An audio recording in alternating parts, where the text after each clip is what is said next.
bridge had collapsed. I'd have to find another way to the lighthouse.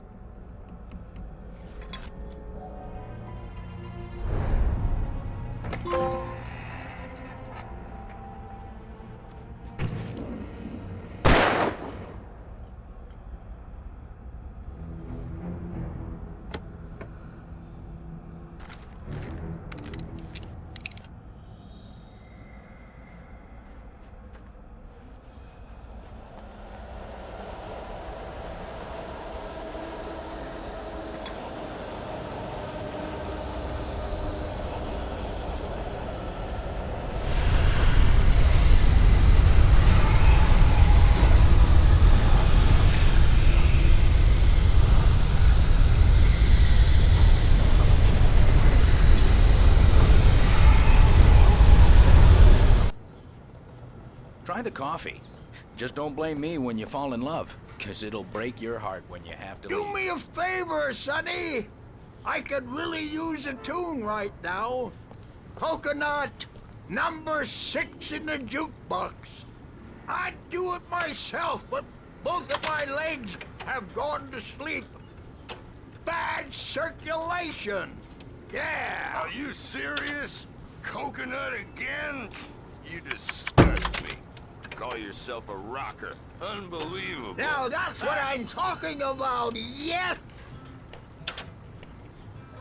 This is it. I've died and gone to hell. Wow. It's gorgeous, Alan. It's something, all right. Don't worry, honey. I'll get you inside safe and sound before it gets dark. And I've got the flashlight. I know. I'm okay. Alice had a phobia. The fear of darkness. I wanted to make sure we were inside with the lights on before sunset.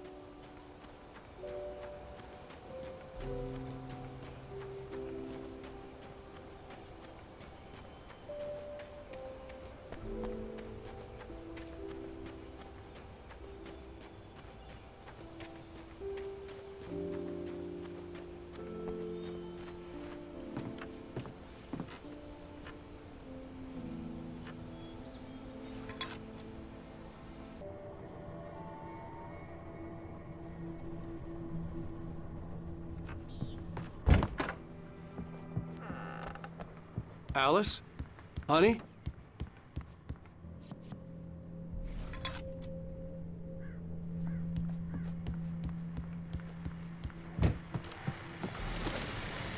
The Deerfest guests have already started to arrive. Just ran into one on the ferry. Famous artist, no less. We'll see if we can rope him into an interview later on. Now let's go to the phones. Caller, you're on KBF-FM.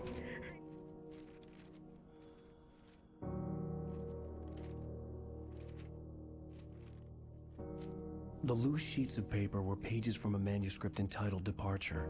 That was the name I planned to use for the next novel I had never gotten started. I was named the author. I hadn't written it. I couldn't remember writing it. In the scene on the page, the hero was attacked by an axe murderer in the woods at night.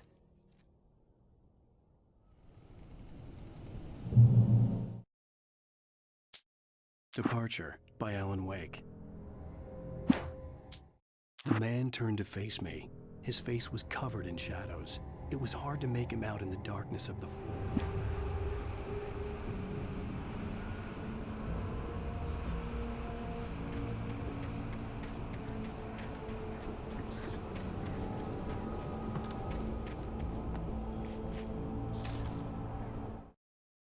Barry took another sip of the heavenly coffee. He grinned at Rose. Surely this was love. Rose gushed on breathlessly.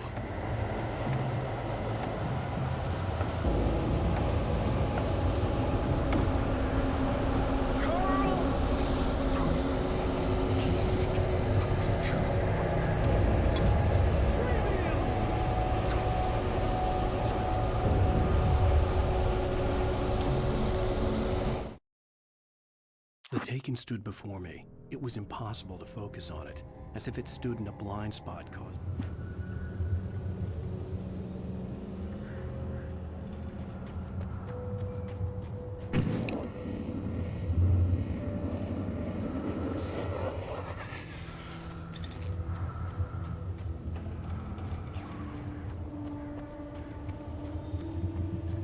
eerie hand-painted graffiti was revealed by my flashlight. Someone had hidden a chest of supplies near it.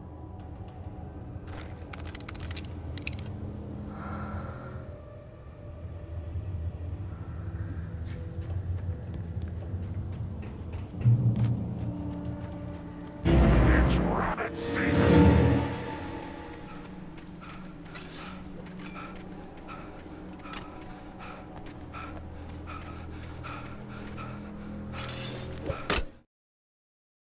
Rose knew she had been gushing, but right now, she didn't care. As far as she was concerned, her brief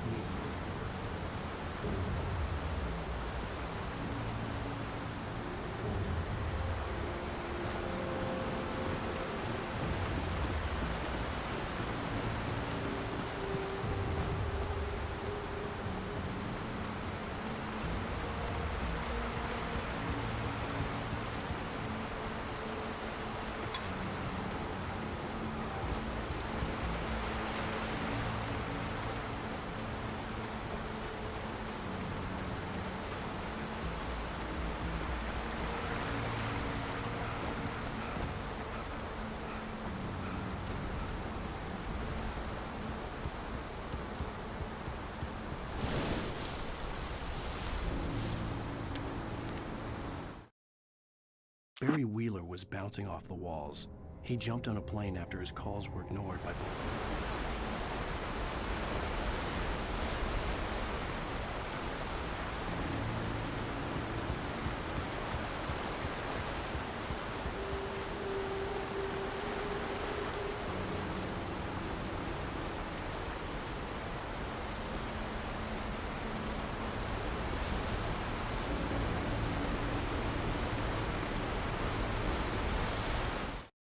For a long time, the dark presence had been weak, sleeping. Nothing but a half-forgotten nightmare or a shadowy flicker in the corner of an eye in the forest at night.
With all this forestry equipment around,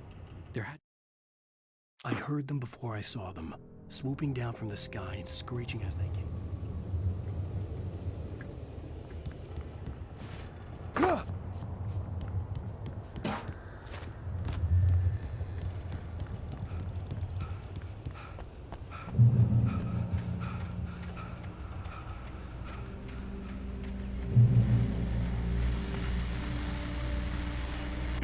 Well, I was just outside for a breath of fresh air, and what a night. I know most of you are probably in your beds by now, but if you're still up and around, take a moment. Step outside for a spell and breathe in deep. The weather's absolutely still. The sky is crystal clear. It's like the forest is quietly breathing along. I'm a night owl. It's all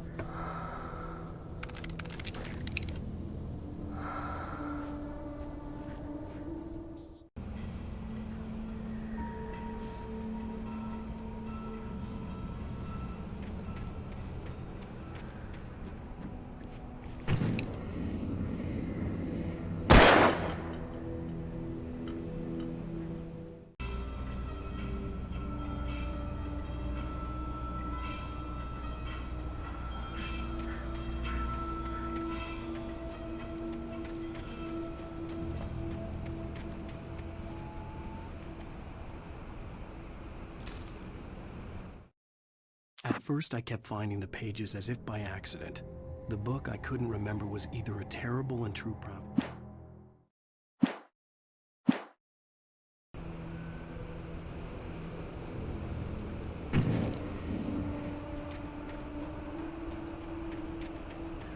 The gas station was closer now, its light welcoming in the darkness. Paul makes the best calls in the street.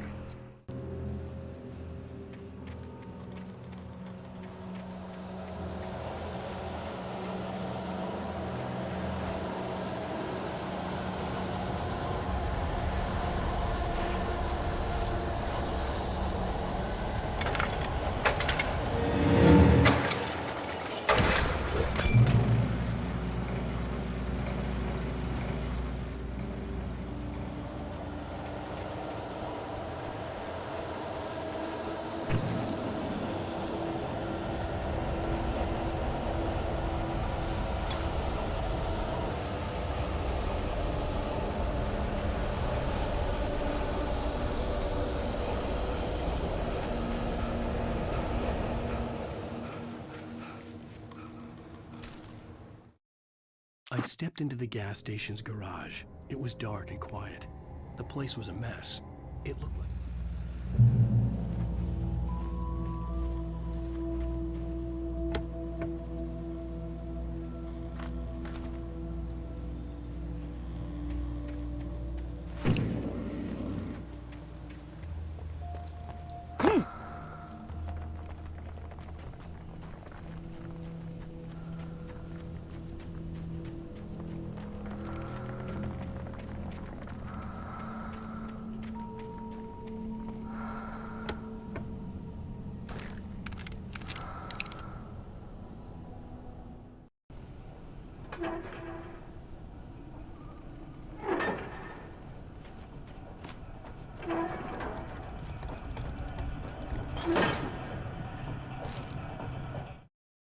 The cabin on Cauldron Lake?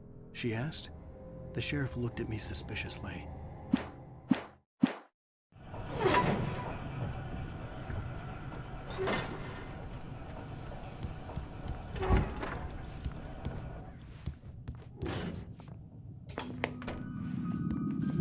Science. It bestows immortality on those who advance it to elevate all of mankind.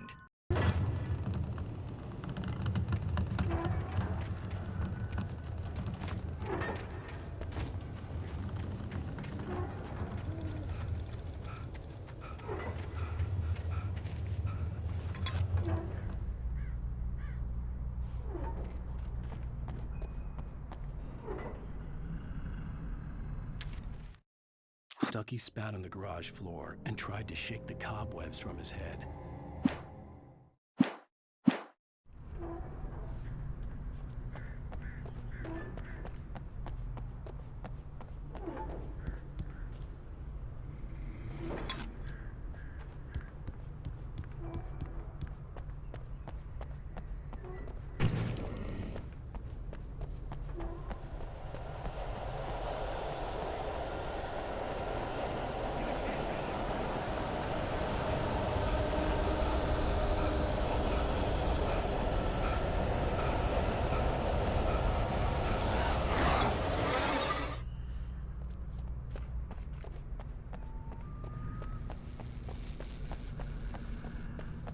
I had to get inside the gas station to find a phone to call for help.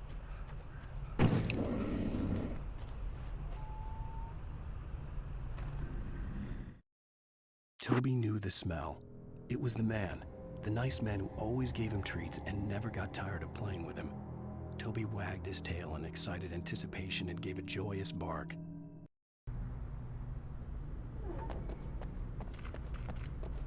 The garage was a mess. It looked like someone had trashed the place, or that there'd been some kind of fight. Right. I'll keep writing. Outside, there's only darkness. Outside the cabin, outside the story, there's only darkness. I can feel a presence in the dark. Just now, I could...